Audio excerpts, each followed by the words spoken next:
Mom, all I'm doing is hitting the numbers like everybody else is here. One more person shushes me. Go wait in the car, play with your phone or something like that. Fine. I'm gonna come back without y'all here. And I'm gonna play these again. I'm coming back. Take that chair with me. I'm taking my shit. This is cute. When did you sign? If you make money at the same time, look for acting work. We started off in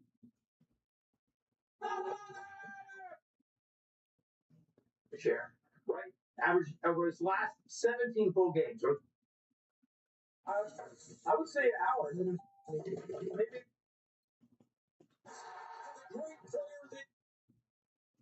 We're going to have to do something very drastic. President Trump taken social media yesterday, saying that Iran's going to give up its highly enriched uranium, something like 1,000 pounds of highly enriched uranium. In other words, uranium that is enriched to such a level that it wouldn't take much more to then turn it into weapons grade. But it also has lower level highly enriched uranium, and it still has vital the bombing, the ability to cascade. Listen carefully. What does that mean? The bias is bearish. Has the ability to create more. So if we were in the market open in this area, saying that this is its right, as it is for many countries, to have a peaceful nuclear program. Now, Israel, the US, and many others feel that Iran's program is not peaceful at all. And despite all the optimism and the music that we're hearing from the president, from Secretary of State Rubio, it's either going to be a good deal or there isn't going to be one. The reality is there's no settlements on these issues. And having said over the weekend that a deal looks like it's going to be agreed in the coming 24 hours or days, we're now looking at a number of days without any obvious sign of an agreement. And I think that's part of the problem. One other question is Iran now appears to have started to restore internet access to its people. I think we forget that people in Iran have not been able to easily get the internet or word to the outside world very easily over the last couple of months. What does that new access say about how the Iranian regime either sees the war itself or sees its relationship with its people? Yeah, I think it's absolutely the latter. I think it's an expression of confidence, which certainly wouldn't have been the case just a few months ago. Do you, hey buddy, how are you? Israel never You're the only viewer right now. about regime change, but certainly let me explain. It was. This is part of the effort. Let me explain something, bro. To crack the regime. Okay, this is the market open. One day, we're 20 days into this war. Yes, we're seeing cracks. And both Prime Minister Netanyahu and President Trump have encouraged the Iranian people to This is the moment. The higher, this is the low, the higher, this is the low. Even though President Trump has said David session, the regime it's London session, it hasn't been the Asia session. Yes, we have a change of personalities. Okay, you now we have the higher, low, the both session. Okay. Now you can see it. You can see in 30 minutes. Did you see him? In 30 minutes, this is the previous high, this is the previous low. Firstly rose up. Okay, look at that shit. The previous high. 10 to 30,000 Take this liquidity, continue the previous high, boom. So they were now this one is the previous low. Suggests right here on the bottom. Regime feels confident enough to restore the internet. Okay, now we're waiting for the markets open and come back and take this liquidity. Like the people who bought it, they believe and different temporaries. That's the idea. Exactly. 5 minutes, 50 minutes, higher. That's not necessarily the point. The market the point is, doing are like they willing to go back out to something like this. communicate with each other over the internet, use the internet to foment popular uprising.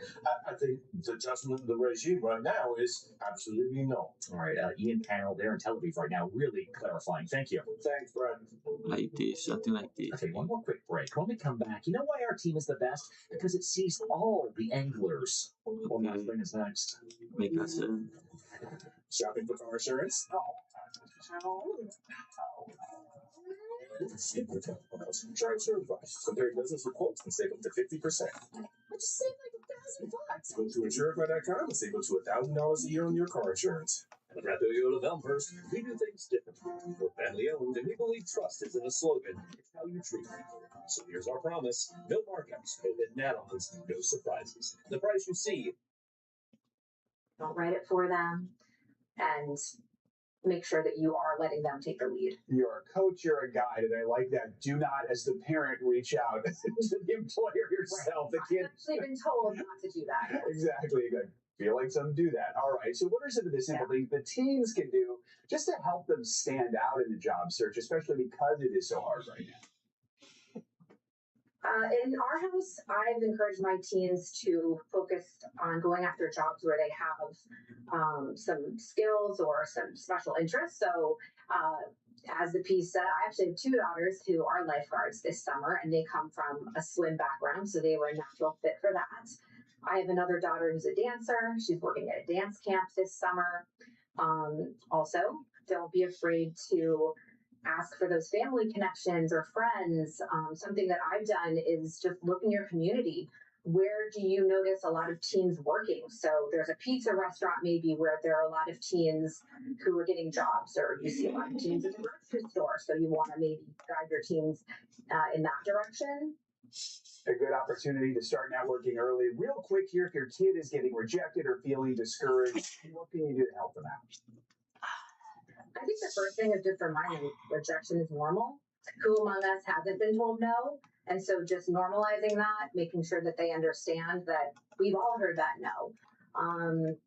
Encourage them to listen to the feedback. So maybe it's something as simple as their availability didn't line up with what the job was looking for. And so maybe just taking that into the next job to understand what they would need to do to make sure that it's a good fit. Yeah, there are lessons in those rejections. All right, Melissa Willis, thanks so much for joining us this morning. We appreciate it. Thank you. Coming up on Morning News now, cooking up confidence with a side of fine dining. So this is beautiful. What are you making? So tuna tostada. Look at all the detail. This is a fine in fine dining. Up next, we're going to take you inside.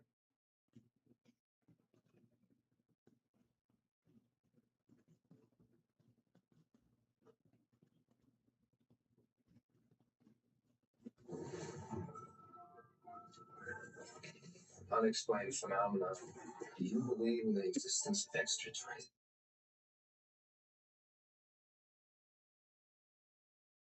So why deodorant is now locked behind plastic windows at pharmacies.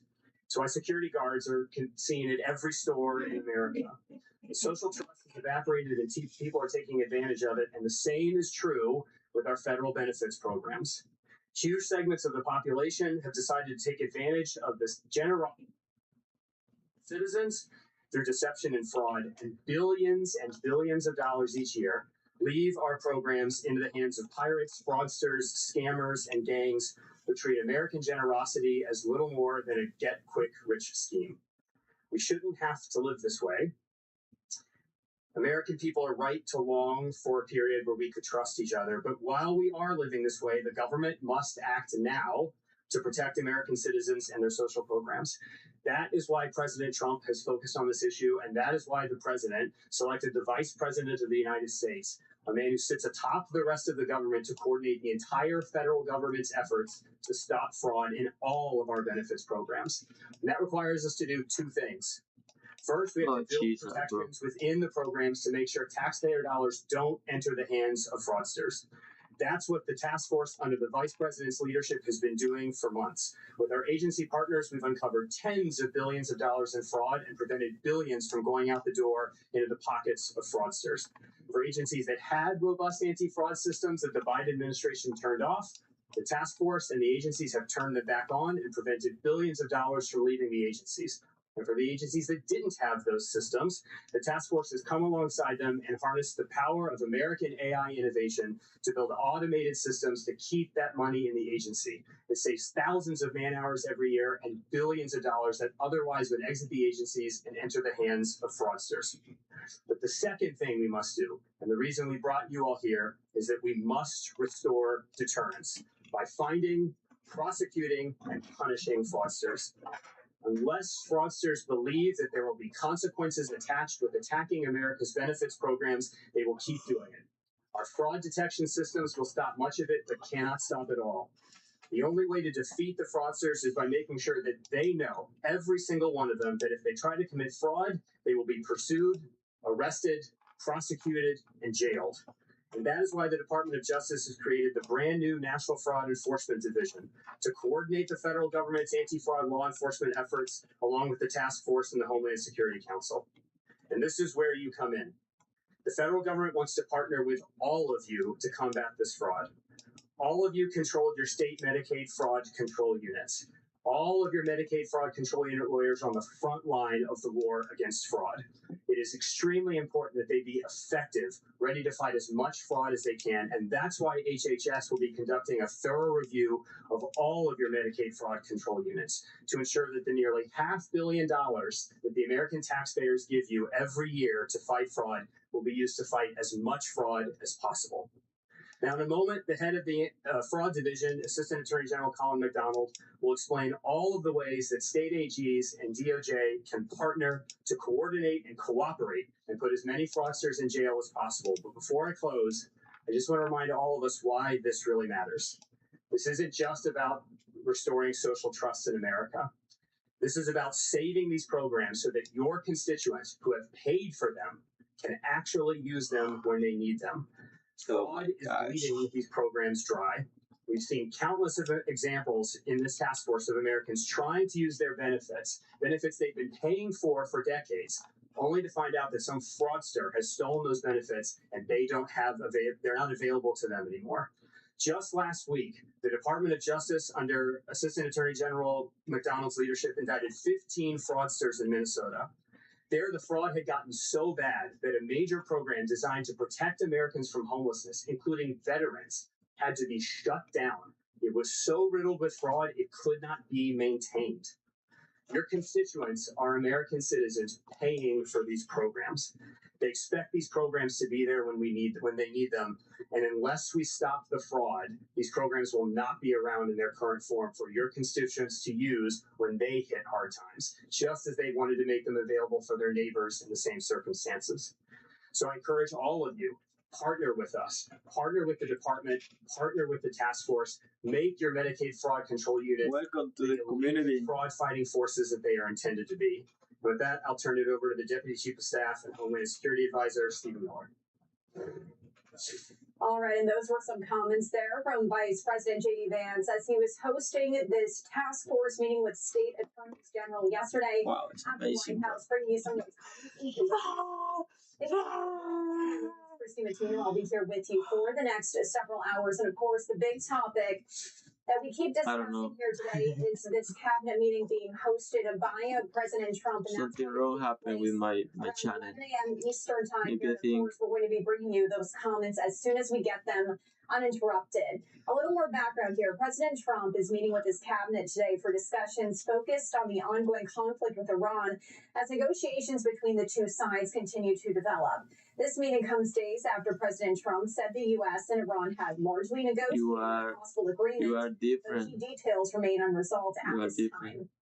Now, the president has expressed optimism about reaching a deal that can open the Strait of Hormuz and address concerns over Iran's nuclear program. However, several major issues Do you think you like this color or you want me to change the color? Political observers have raised questions about what the final agreement could mean for regional stability, as well as U.S. policy moving forward. And these talks also come as rising fuel prices and broader economic concerns remain in focus ahead of the upcoming midterm elections. We heard from Secretary of State Marco Rubio yesterday. Okay, the market now is open. Bro, it's so fucking wonderful. Current ceasefire are expected What to the continue fuck? for several more days. Rubio told reporters the president is seeking what he described as a good deal or no deal. Now, this meeting was initially supposed to be held at Camp David, but the talks were moved to the White House with President Trump citing weather as the reason for change. Once again, all beginning at 11 a.m. Eastern Time today. I want to bring in Mona Yakubian. She's the director and senior advisor of the Middle East program at the Center for Strategic and International Studies, joining us here this morning on Live Now from Fox. Thank you so much for taking the time. We appreciate it. Thanks for having me. So I want to start with this. We do know this was scheduled to be at Camp David. President Trump announcing on Truth Social just yesterday that he is moving it to the White House here for these talks. Now, Mona, this is a rare cabinet meeting that was announced very suddenly. So what do you make of this, and really how serious is this moment, this announcement? I'm not sure I would read too much more into moving the meeting from Camp David to the White House. It actually genuinely is pretty overcast and foggy, and it may be difficult for Marine One to make that flight. But I do think the fact that it is the entire cabinet that's meeting is notable. And clearly it is connected to these negotiations ongoing with Iran. I think the president is likely looking to bring the entirety of his cabinet around him as a measure of support for whatever deal might emerge. And of course, we're not there yet. But as you noted from the outset, there has been some criticism of the details that are emerging about this deal, including from Republicans. And so this may be an attempt by the president to sort of shore up support around whatever might emerge in the coming days. And I wanted to share this post here from Fox and Friends saying the U.S. and Iran are still locked in tense talks. Again, citing Secretary Rubio, as I just did there, doubling down on the high-stakes diplomacy, warning that it's either going to be a good deal or there isn't going to be one. So let's talk about that one. And we know these talks have been going back and forth here. What are really still the sticking points? What is President Trump really looking for in this deal? Yeah, I think Secretary Rubio's quote about good deal or there won't be one is instructive because there are questions around, first of all, the Strait of Hormuz. And under what conditions will Iran cooperate with the United States and allow for the free flow of traffic through the strait? The Iranians, number one, were caught attempting to lay mines as recently as a couple of days ago. That prompted U.S. strikes in response to that. So real questions about really how genuine Iran is in these negotiations, but also sort of playing around with this question of, no, they won't charge tolls, but perhaps some kind of fee.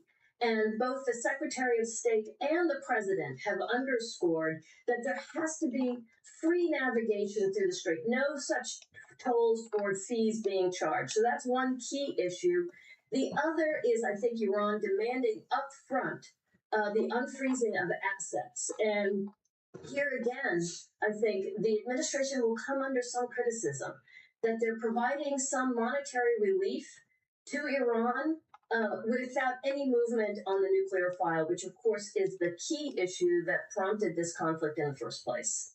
So let's talk about what we can expect today for those who may be waiting and watching at home. We are going to be bringing some comments there from inside that room, but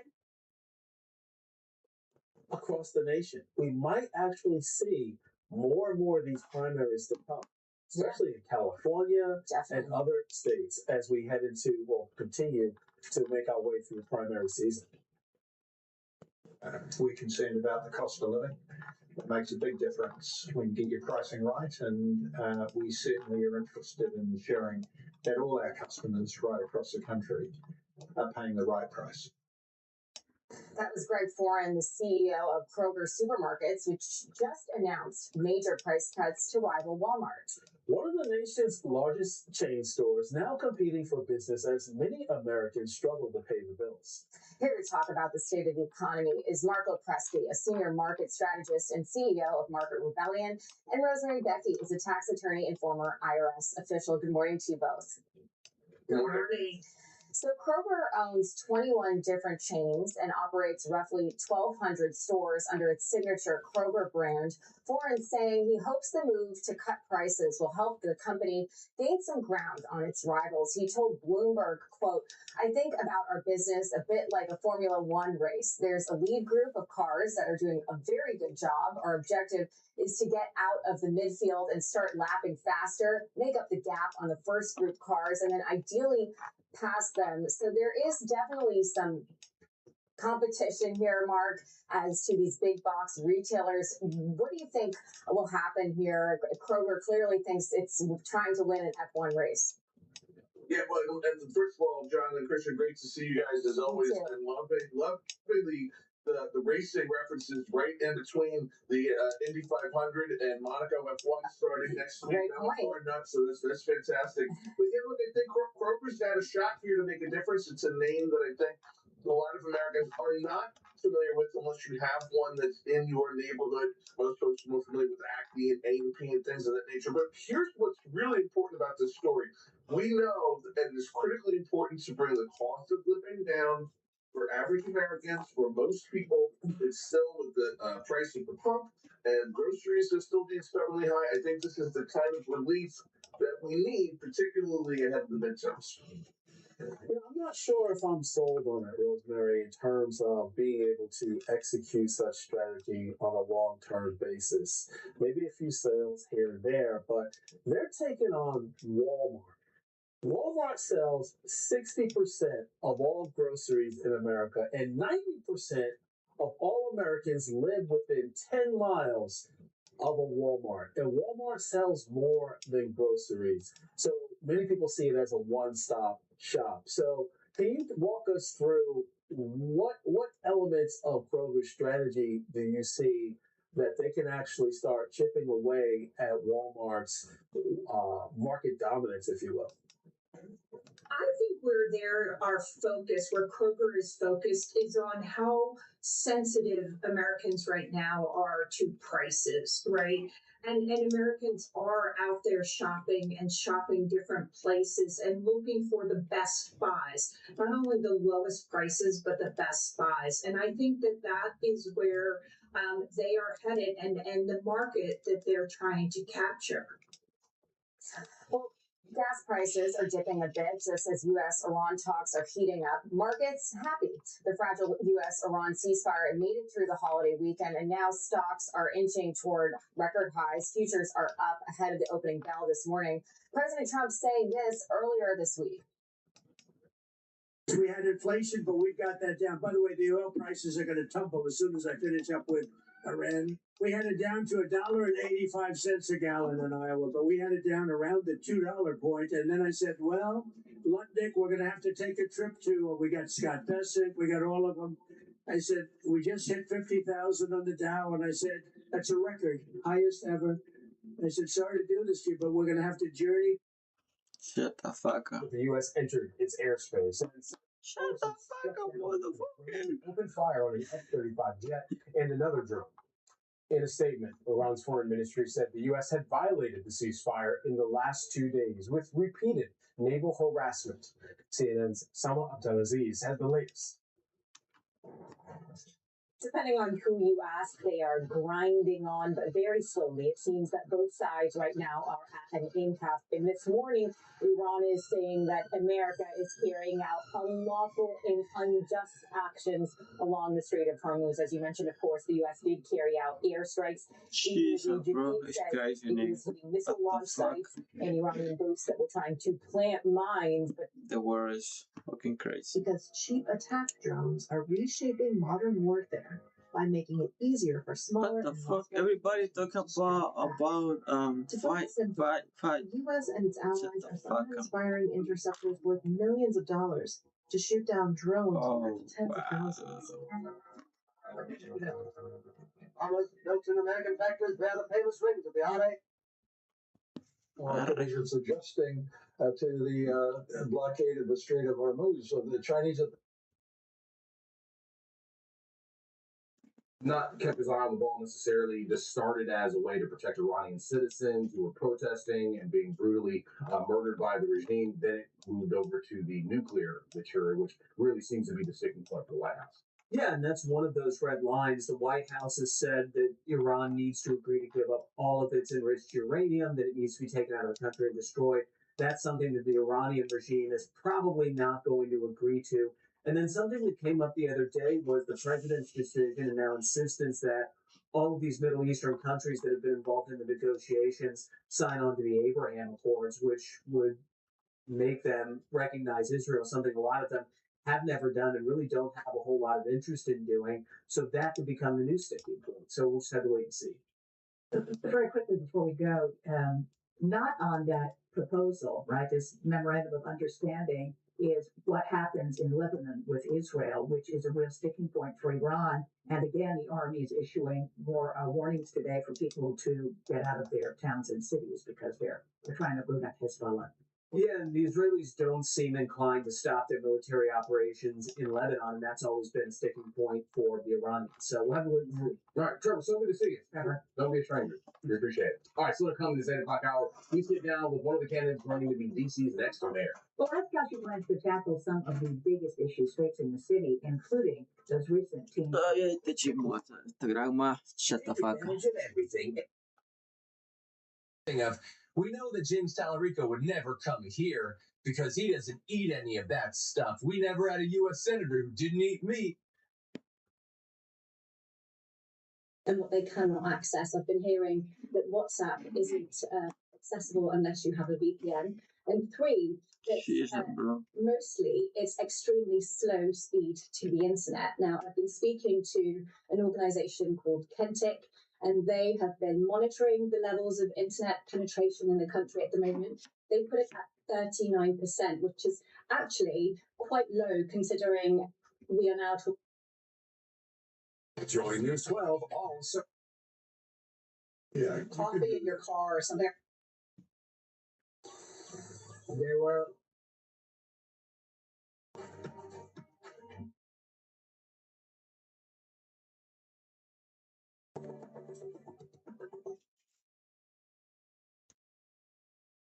Between Israel and Hezbollah are threatening.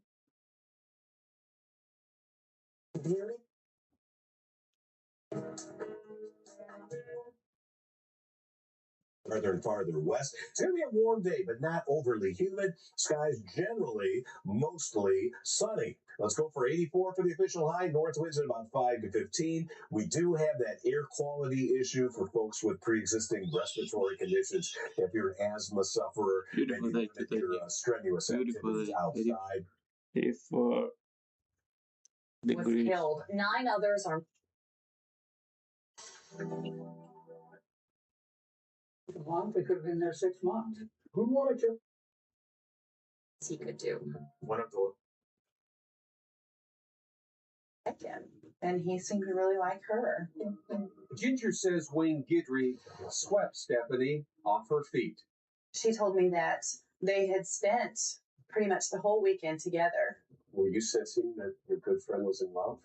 It was strange to me after just a few days, but that was sort of the feeling I was getting. Less than a week after meeting the... The fuck?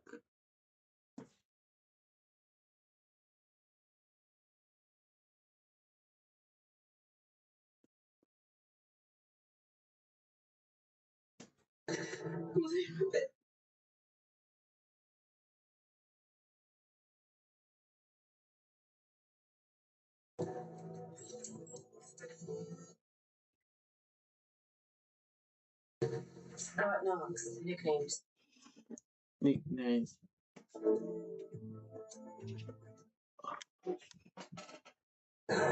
So sad.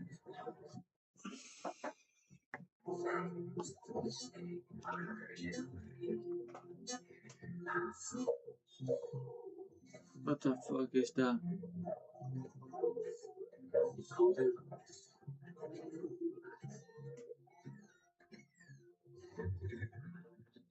She's crazy, bro.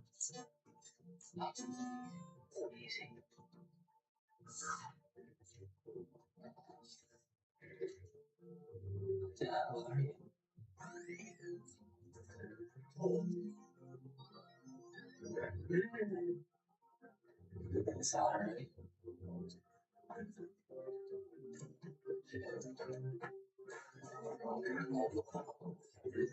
It's alright.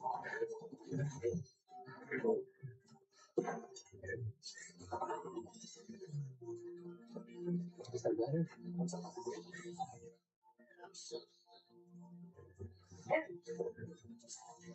Maybe more to me, huh?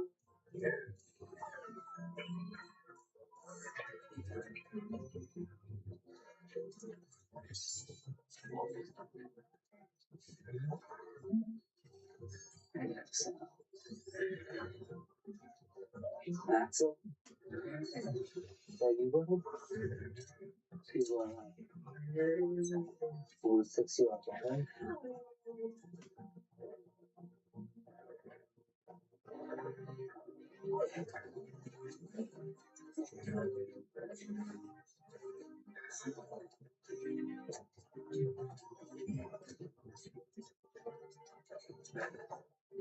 Buddy, so you're gonna help me finish up today.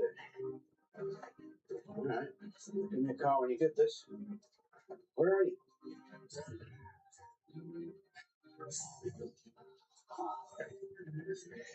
Those looks seem to be complicated. Hold on.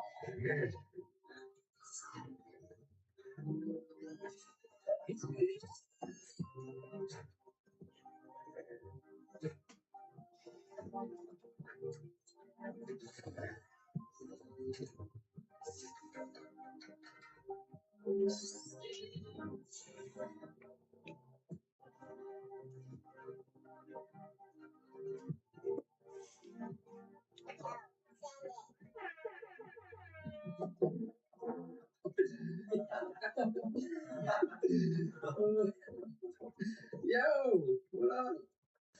2,000 views in one night. Pretty good, huh? Is he okay? Because he's not answering his phone. Dude, what do you care? You don't even know. Where is he? I don't know. Probably back by now. But you left him out there overnight? Yeah, we give him enough gas to get home.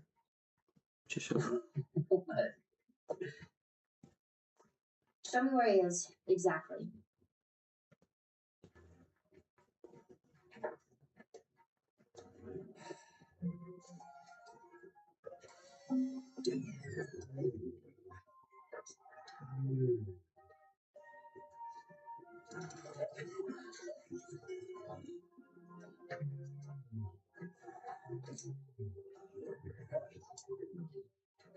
That's easy to hold still, right?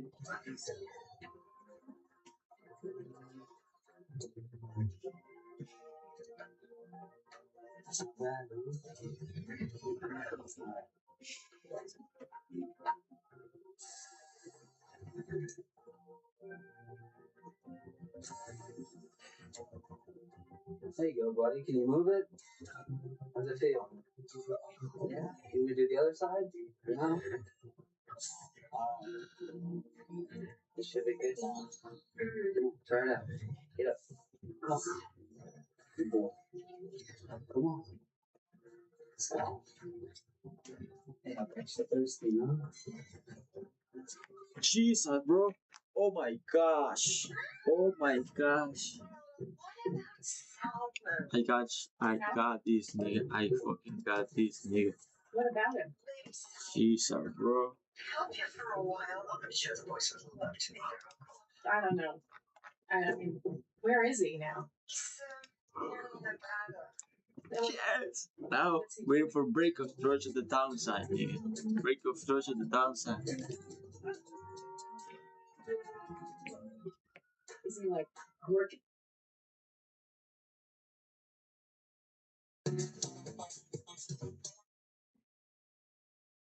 Fulfill his potential as a what makes a movie into a classic? You know it when you see it. Whether I've got something hot for you. Here's the police. You know. Let's try this. Jimmy, I like him. Let's get the proper suit. Number 6, you pick out. All right. Always a delight talking to you too, Don. Oh, James. Absolutely, Mr. Devlin. Absolutely. Absolutely. Okay. Fucking good. So fucking good. Actually, I feel, oh my gosh.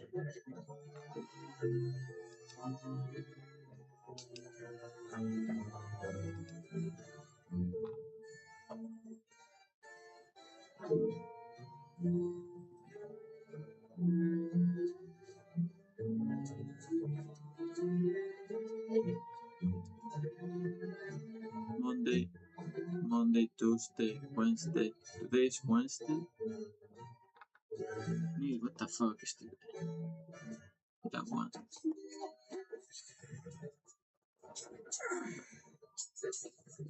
What you said.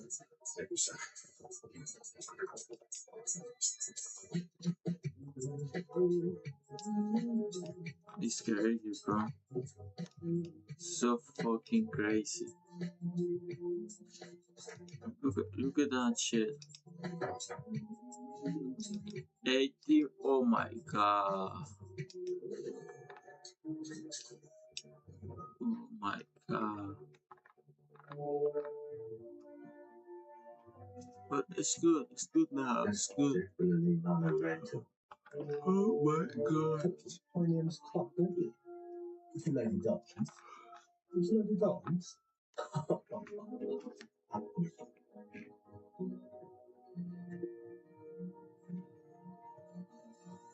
There is just one rule. Never touch my tuxedo. I didn't.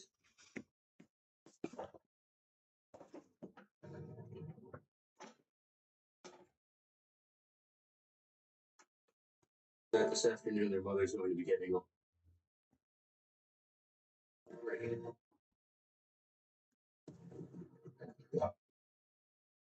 Open book chat with you. Smith. Okay,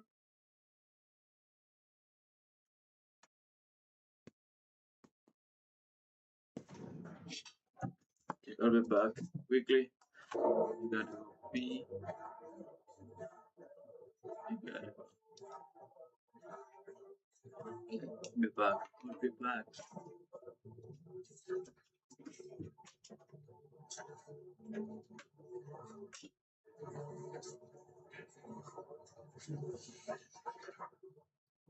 Why is he still alive?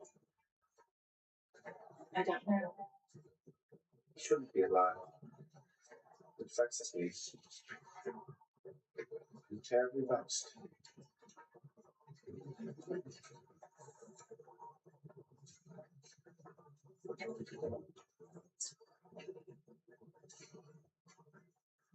I did what I had to do. The father had his way. The empire would have been torn apart. You do see that? Yes.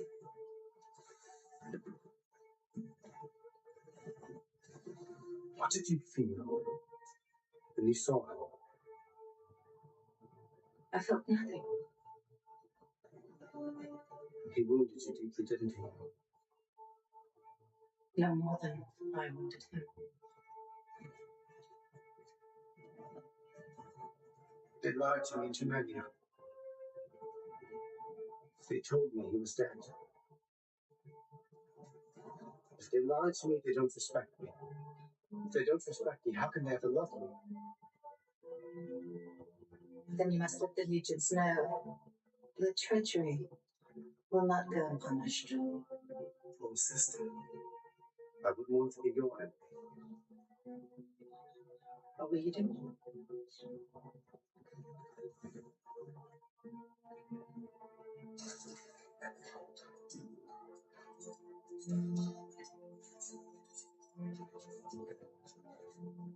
This way.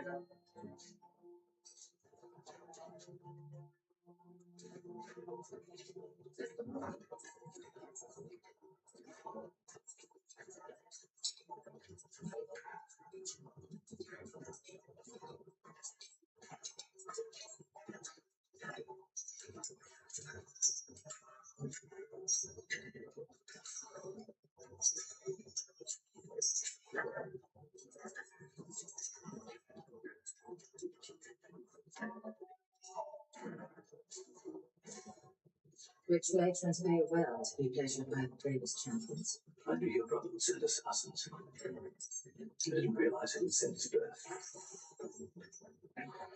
That's since he doesn't know. My family was burned and crucified while they were still alive. I knew nothing. Don't lie to me.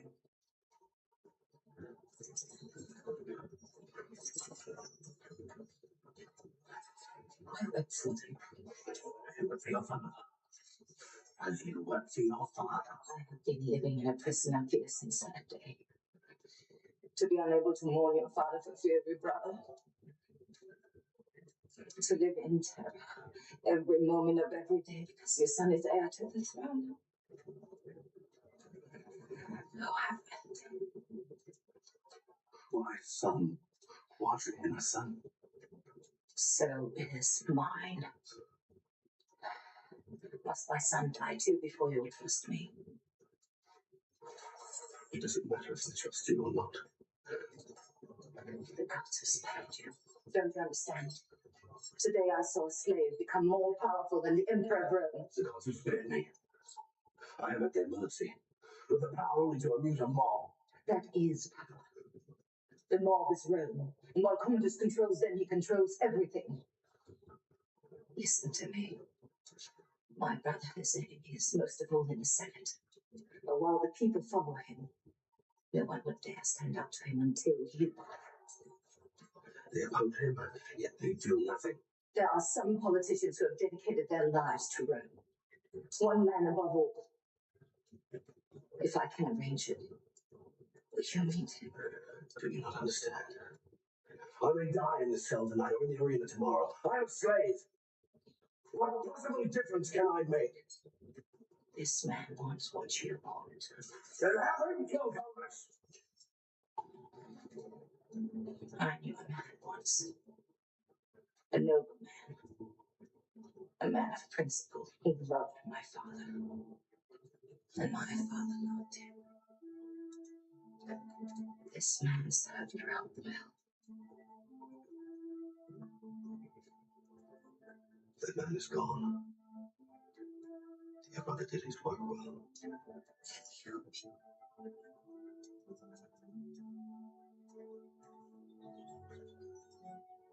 can.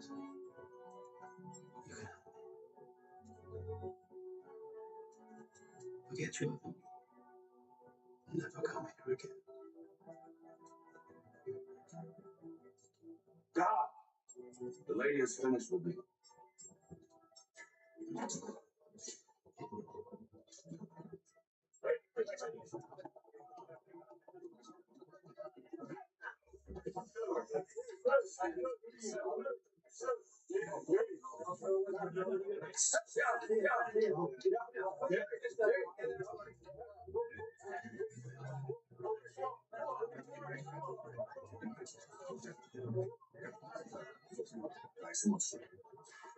You command legions, and victories.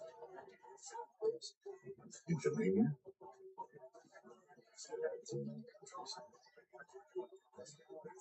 General!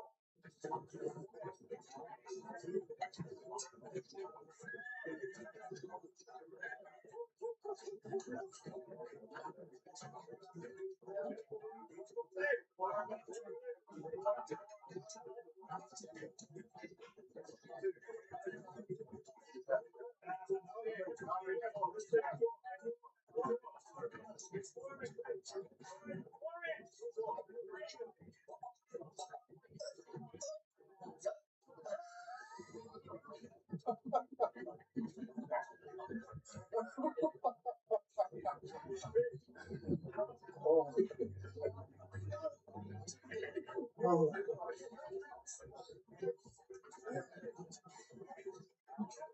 You have a great name. They must kill your name before he kills you.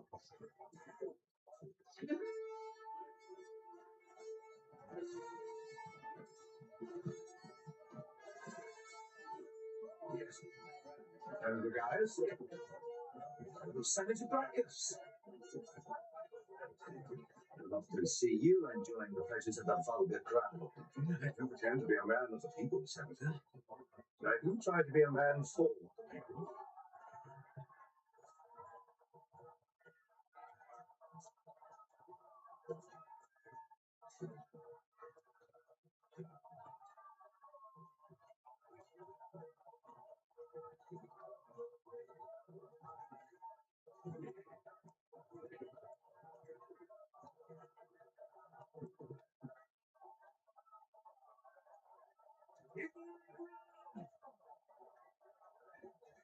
On the fourth day of Antioch, we can celebrate the 64th day of the Games. And in His Majesty, Charity, the Emperor has taken to favor the people of Rome with an historical final match. Returning to the Colosseum today after 5 years in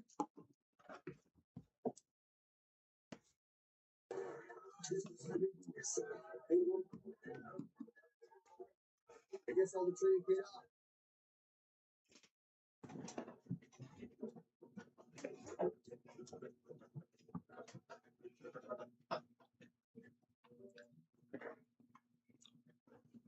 Dark of night, Miss McElroy. 14-year-old girls don't just disappear without a trace. Oh, no, they don't. There's always something. Hello. Sorry. Okay. Remember, Okay. See. I told you that I was working on something. I think you're really gonna like this.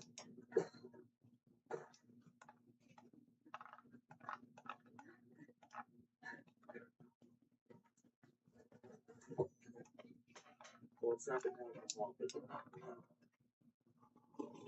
I lined it with 3-inch foam, so no one's gonna be able to hear you. And you still have to wear the shock collar. You can't be too careful. But Abby, I did put a hose in here, so you'll have some fresh air. It's really great, Felix. Thank you. You know what to say? No, I really didn't. Yeah, well, we'll do some more things in here that'll make it feel like, as you can see, It's crazy, but peace out, guys. Peace out. I gotta go. But the market is still bullish. 100% sure. Now waiting for break of Thursday downside or take cut trade. Maybe. I need other confirmation, but It's very interesting. that. I gotta go, guys. I love you. I appreciate it. Stay here with me. And see you in the next one.